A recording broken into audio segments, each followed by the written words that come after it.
kemarin sudah kita turun ke lapangan, kita sudah melihat bagaimana lokasinya yang ada di Semarang. Ya tentunya bahwa jaringan Jamaah Islamiyah ini mempunyai beberapa lokasi ada di Jawa Tengah. Saya tidak bisa menyebutkan lokasinya di mana, tetapi ada 12 lokasi Jawa Tengah. Yang kemarin salah satunya ada di Ungaran. Sudah kita tengok ke sana, sudah kita lihat seperti apa pelatihan tersebut. Dan tentunya kan juga kita sampaikan bahwa itu ada suatu tempat seperti rumah villa, itu beberapa rumah yang digunakan ya, untuk pelatihan di sana. Yang tentunya bahwa konsep pelatihan yang ada di sana itu adalah yang pertama adalah bela diri tangan kosong. Kemudian yang kedua adalah melempar pisau. Dan yang ketiga menggunakan senjata tajam, bisa dalam bentuk pedang maupun samurai. Dan juga diberi pelatihan bagaimana merakit bom, ya, merakit bom dan bagaimana cara untuk melakukan penyergapan. Itu dilakukan, dilatihkan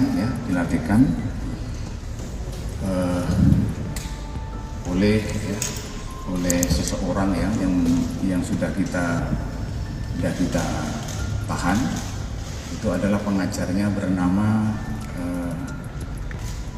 alias Pak Karso, Pak Joko ya, alias Pak Karso. Tentunya Pak Karso ini di dalam merekrut daripada peserta, dia juga merekrut pelatih. Ada 8 pelatih yang direkrut, ya, yang direkrut oleh Pak Karso ini kemudian digunakan untuk melatih daripada murid yang kita sebutkan bahwa dia mempunyai jaringan ponpes, ya, jaringan CI yang kemudian diambil 10 besar itu. 10 besar itu yang kemudian direkrut, tidak semua 10 besar ya, tetapi ada yang dipilih, dilihat, kemudian bagaimana dia dilihat mentalnya, kemudian bagaimana dia posturnya, dan juga bagaimana dia ideologinya. Ini tentunya kan memang ada tim ya, yang akan melakukan pengetesan untuk dilakukan sebagai murid. Tentunya pernah kami sampaikan bahwa di dalam JI ada struktur organisasi, karena sudah ada struktur bagian bidang SDM, bagian bidang pendidikan dan sebagainya. Itu bagian daripada itu. Ya tentunya ini tersangka Joko Priyono alias Karso ini adalah sesuai dengan mandat yang diberikan oleh amirnya, yaitu Para Wijayanto. Yang saat ini juga sudah kita tahan, yang bersangkutan, dan inilah yang namanya pelatihan yang ada di Semarang kemarin. Kemudian juga bahwa perekrutan generasi muda JI ini sudah sejak tahun 2011, ya, dia dimulai perekrutan, kemudian sudah kami sampaikan kemarin ada 7 angkatan dengan total semua 96. Ya tentunya 96 ini. Dari 96 ini kemudian yang berangkat ke Suriah itu ada 66, ya, 66. Dan tentunya kenapa 66? Kenapa tidak 96 yang berangkat ke Suriah? Karena ada beberapa sudah kita lakukan penangkapan sehingga jumlahnya juga berkurang yang berangkat ke Suriah. Kemudian anggota yang berangkat ke Suriah juga ada beberapa yang tewas di sana dan kemudian juga dimakamkan di Suriah, dan kemudian juga ada yang kembali ke Indonesia. Dan tentunya ada beberapa yang sudah kita lakukan penangkapan dan sudah divonis oleh pengadilan, dan juga masih ada yang sedang dalam proses di situ. Kemudian pelatihan itu untuk yang di Semarang kemarin, ya, di Semarang itu pelatihan untuk bela diri. Ada di satu lagi yang dilatih untuk bagaimana dia itu badan itu biar sehat, biar fit gitu ya. Kemudian badan itu tidak cepat capek dan sebagainya. Jadi ini keterampilan inilah yang diberikan oleh pelatih ya, yang ditunjuk oleh tersangka Karso ini. Dan tentunya dalam pelatihan ini berlangsung selama 6 bulan, ya, 6 bulan. Dan setelah 6 bulan selesai, ya, kemudian yang bersangkutan para yang dilatih ini, murid-murid ini siap untuk dikirim ke Suriah dan bergabung dengan organisasi teroris Jabhat Nusrah, ya, yang berafiliasi dengan Al-Qaeda untuk melanjutkan apa? Pelatihan militer di sana. Ya. Jadi di Suriah sana dilakukan pelatihan berupa, ya, caranya menggunakan senjata api, yaitu laras panjang dan pistol, sampai dengan perakitan bom. Gimana caranya? Ya, jadi di sana dilatih sebelum diterjunkan, ya, untuk melakukan perang yang nyata di sana. Memang sesuai dengan salah satu keterangan dari napiter bernama Ahmad Hafiz yang sudah disidang dan divonis oleh pengadilan negeri, sudah divonis 5 tahun. Jadi Hafiz ini adalah murid daripada Pak tersangka Karso ini, salah satu muridnya. Yang bersangkutan sudah sama, ada pelatihan, ada di Ungaran, kemudian ada di tempat lain. Setelah pelatihan 6 bulan, kemudian dipersiapkan, ya, untuk ke Suriah itu. Dan tentunya untuk tersangka Ahmad Hafiz ini berangkat ke Suriah tahun 2015, pelatihannya tahun 2013, dia berangkat 2015, di Suriah selama 1 tahun 10 bulan. Ya. Di sana sama, ada pelatihan-pelatihan yang dilakukan sebelum dia terjun langsung ke medan peperangan. Itu ada pelatihan-pelatihan yang disebutkan di atas. Tentunya menjadi pertanyaan, sebuah kelompok, ya, organisasi ini bagaimana pendanaannya. Ya. Tentunya kemarin kami sudah menanyakan kepada pelatih tersangka Karso ini bahwa setiap bulan itu mengeluarkan biaya sekitar 65 juta. Ya.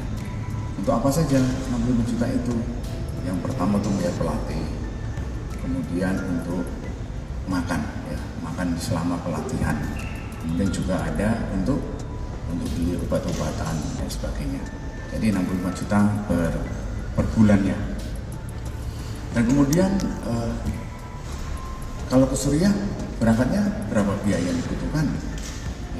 Jadi yang bersangkutan menyampaikan sekitar 300 juta yang untuk sekali berangkat ke Suriah, antara 10 sampai 12 orang, ya, itu sekitar 300 juta berangkat ke Suriah.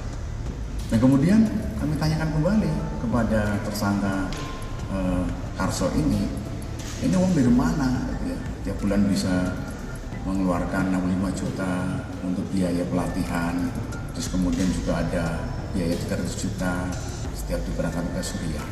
Ya tentunya bahwa tersangka ini menjelaskan yang pertama adalah dari infak, ya. Kemudian dari infak, kemudian yang kedua dari anggotanya yang aktif sekitar 6.000 yang sudah kemarin kami sampaikan. Kalau diumpamakan misalnya satu orang itu dia mengirimkan 100.000 kali 6.000 sudah 600 juta, ya, di sana. Ini tersangka Karso mengilustrasikan seperti itu. Tetapi banyak juga yang dia mengirimkan itu tidak 100.000, ada juga yang 10 juta, ada 15 juta, ada 25 juta, bervariasi. Jadi tentunya ini adalah anggaran dana yang didapatkan ini kan tidak semuanya juga digunakan. Ini nanti juga dipersiapkan untuk gelombang berikutnya. Gitu ya. Jadi setiap ada angkatan yang berangkat, kemudian dimintakan infak dari anggota yang aktif tadi. Gitu ya. Jadi ini anggaran atau dana yang disiapkan, ya, yang dibutuhkan di setiap kegiatan pelatihan maupun keberangkatan ke Suriah. Gitu. Ya tentunya saat ini dari 96 orang dilatih, ya, apakah sudah kami tangkap semua? Belum, ya, belum. Tentunya ada beberapa sedang dalam proses peradilan pidana, ada dalam proses penyidikan. Ya tentunya ini yang lain juga ada sebagian masih dalam kita cari. Ya. Dan tentunya ini mencari orang tidak mudah ya. Dan kita juga bagaimana caranya teknisnya dari penyidik Densus untuk bisa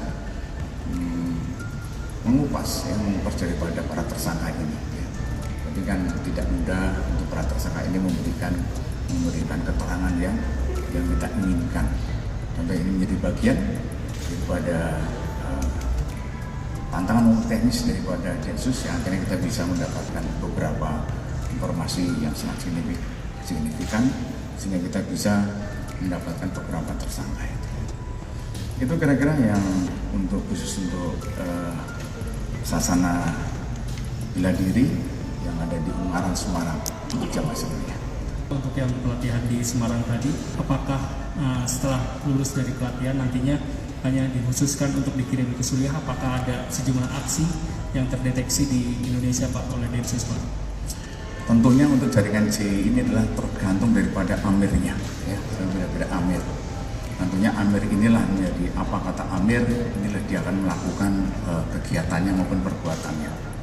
Amir ini saat ini untuk tahun ini adalah di Parawijayanto, ini jadi amirnya. Nah, jadi untuk pelatihan-pelatihan yang di Bandungan itu, di Semarang itu memang kemarin dikhususkan untuk ke Suriah, tapi juga ada juga yang melakukan kegiatan-kegiatan kan ada dari mulai tahun 2011 itu ya, kegiatan yang ada di Indonesia ini. Ya tentu ini yang lain juga ada, sudah kita lakukan penangkapan, kita lakukan pemeriksaan, sudah ada yang vonis lakukan kegiatan umum.